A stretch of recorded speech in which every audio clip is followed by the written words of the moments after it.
ඇවිල්ලා ෆයින්ඩ් Hey man! ඔයාගේ address එකට නම්බර්ස් ගොඩක් තියෙනවානේ. මාර ගේමක් දීලා මං ගේ හොයාගත්තේ. හරි බිල් දැන් ඔයා හොයාගත්තා ඔව්. මස්වල ස්මෙල් එක නම් මරු. ඉස්කෝලේ යන කාලේ බිල් තමයි හොඳම රොක්ස්ටාර් විදියට හිටියේ. ඉවරයි. අපි දැන් ගියොත් හොඳයි නේද? ඉඳ ගන්න. කවුද? බිල්. රොඩ්රික් කියනවා ඔයා ප්‍රොෆෙෂනල් මියුසිෂියන් කෙනෙක් කියලා. ඒකින්ද මම හිතනවා ඔයා සෑහෙන හොඳට හම්බ කරනවා ඇති කියලා. ඔව්. ඔයා හරි. අපේ මහගෙදර පහල කාමරේ ඉන්න හින්දා ප්‍රශ්නයක් නැහැ. අම්මයි තාත්තයි උදව් කරනවන්නේ. දෙමව්පියන්ට ගරු කරන්න ඕනේ ළමයි. හේයි ජෝෂි කියන්නේත් ඔය විදිහටමයි. ඒක නෙමෙයි. වැඩේ හිතන තරම් ලේසි නැතුව ඇති නේ. ඔව්. ඒකින්ද බිල් ඔයා රොඩ්රික්ටත් තේරුම් කරලා දෙන්න ඕනේ මේක ලොකු චැලෙන්ජ් එකක් කියලා. ඔව්. මේක අත්තරම අමාරුයි. ලොකුම ප්‍රශ්නේ මේ වගේ ගෙදර උයපු කෑම නැති එක. මොකක්? ඔය ඇත්තමද? ඔව් ඇත්ත තමයි. මොකද හැම වෙලේම පාරේනේ. කන්නේ බර්ගර්, සබ්මරීන්, පීසා. ඊළඟට ඉතින් ෆෑන්ස්ලා, ස්පෙෂලි ගර්ල්ස්ලා. රොක් මියුසික් එක මුළු දවස පුරාම පාටිස් දාන්න. ඒකට තමයි අපි ජීවිතය කියන්නේ. මම නම් කැමතියි. කොච්චර ෆන්ද? එතකොට ඔයා ඉන්ස්ට්‍රුමන්ට් එක ප්ලේ කරන්නේ නැත්තම්? ඒකට තමයි ඉතින් ලෝඩඩ් ඩයිපර්ස්ලා ඉන්නේ. ඔයා බෑන්ඩ් එකට ජොයින් වෙනවද? යා බ්‍රදර් සෙට් වෙලා රොක් කරමු.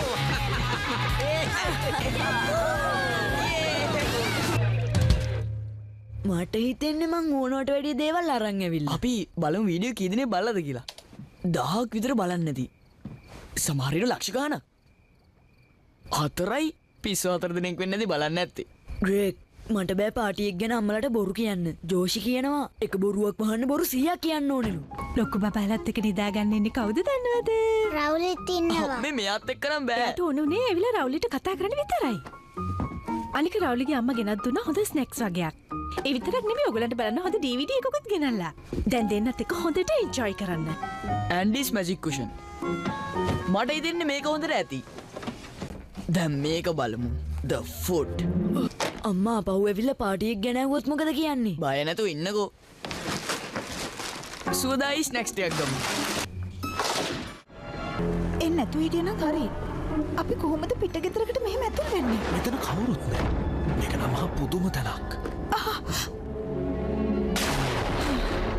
බලන්නකො මූණ. එයාගේ කකුලට මොකද වෙලා තියෙන්නේ?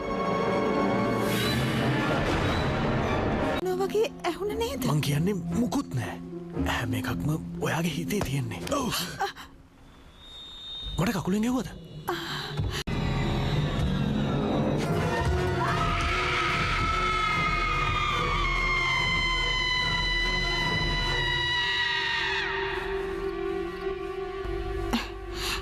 ඔයා ඇයි උත්තර දිගට නියපොතු වවන් ඉන්නේ? මොකද්ද?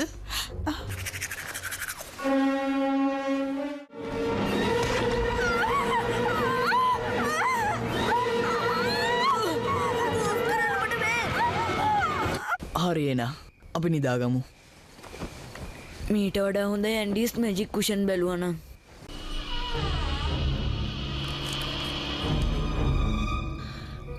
මම මේකට ආසයි ෆ්‍රැන්ක්. ඔයා මේ ෆිල්ම් එකට ආස නැද්ද? ගෙදර වැඩකාරියෝ තෝරගත්ත නේද සුපිරි තරුවක් අතෑරලා. ඒක තමයි. අනේ අම්මේ අර ෆුඩ් එක මගේ ළඟට එවිත්.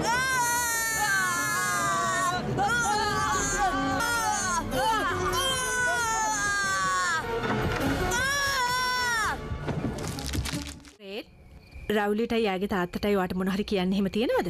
මම තමයි නිදාගන්න වෙලාවේ හොල්මන් ෆිල්ම් එක තෝරගත්තේ. ඒ වුණාට ඉතින් කාටවත් තුවාලයක් උන්නේ නෑනේ. මම කුරුල්ලෙක්. මම කුරුළු පැට්ටෙක්. මගේ දනිස්ස. ඇයි? අම්මි මේ අම්මි දැක්කා. ඇත්තම කියනවනම් අම්මිට හරි සතුටුයි. බබාවම සෙල්ලම් කර කර ඉන්නකෝ අම්මි ඉක්මනටම වොෂ්රූම් ගිහලා එන්න. එපා. මොකද මේ? කොහේ දොරේ ලොක් එක? රොඩ්රික් ඉක්මනට පොඩ්ඩක් එනවද? මොකද මේ ලොක් එකට උනේ? මම දන්නේ නැහැ අම්මේ. මේක ලොක් එකක් තිබුණේ නැද්ද? මං හිතන්නේ තියෙන්නේ නැතුව ඇති. මම මේ ගෙදර ඉන්නේ අවුරුදු 10ක් තිස්සේ. ඒ වගේම මේ දොර මම 100,000 වාරයක් වහන්න අරින්න ඇති. ඒත් කවදාවත් මේ වගේ දෙයක් සිද්ධ වුණේ නැහැ. මොකද මේ ලොක් එකට උනේ? ඔයාට මාව විශ්වාස නැද්ද? මාත් 100,000 වතාවක් මේකට ගිහින් තියෙනවා. ඒත් ලොක් එකක් නම් දැකලා නැහැ. අම්මා හරි. ලොක් එකක් දැම්ම නම් හොඳයි. එහෙනම් එච්චරයි. ලොක් එකක් තිබුණේ නැහැ. ඒ වගේම ඔය ගැන කියන්න දන්නෙත් නැහැ. ඔව්. හොඳයි. එහෙනම් ඉතින් මං ගිහලා මල්ලිගෙන් අහන්නම්.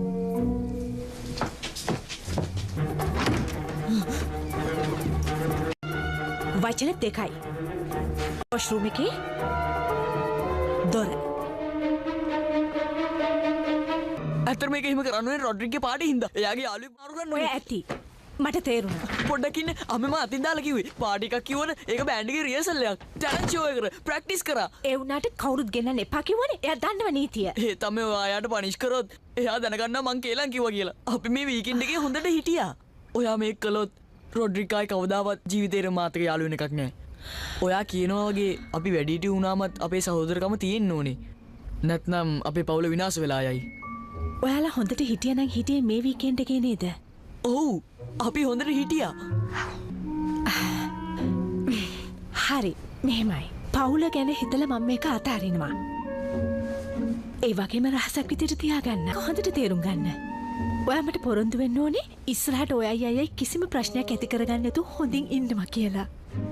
මං දියුරන්නම් දියුරලා පුරුදු වෙන්න. හොඳයි. ඔයා වැඩේ අවුල් කරේ නෑනේ. කොහොමවත් වැරද්ද පිළිගන්නේ නැහැ. හරිනේ? දන්නවද? ඔයා මැට්ටෙක් කියලා මං හිතුවට එහෙම නෙවෙයි. මොලේ තියෙනවා. මට නම් හිතා ගන්නත් බෑ. රොඩ්රික් ඇතර මාත් එක්ක හොඳින් ඉන්න යන්නේ. වව්. ඔයා මාම්බක්ස් මිලියනර් කෙනෙක්. මෙච්චර කොහෙන්ද? ඇන්ටික් ෂොප් එකකින්. මට අවුරුදු 30කට ඇති වෙන්න මෙතන තියෙනවා. සහෝ දැන් කාලය හොඳයි. ඔයා ඉගෙන ගන්න ඕනේ පහසුවෙන් ජීවත් වෙන්න රහස්. Rule number 1. අකමැති දෙයකට කවදාවත් කැමති වෙන්න එපා. අයියෝ ඕ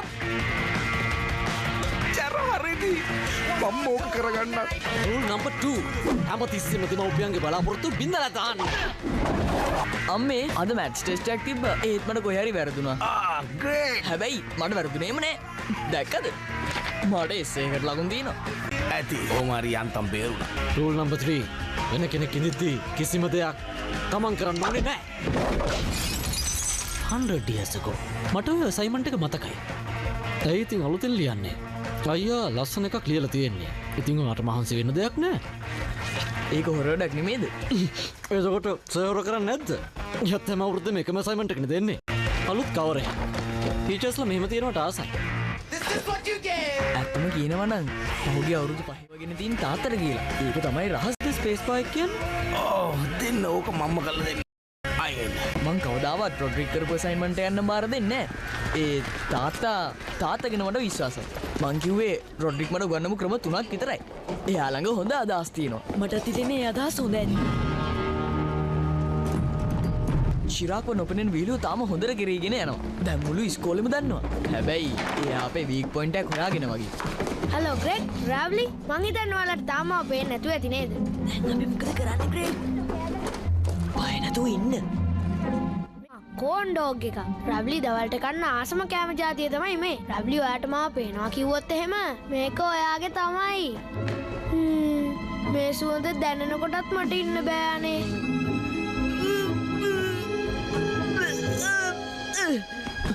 මේ බලන්නකෝ පාවෙන කෝන් ඩොග් එකක් තියෙනවා.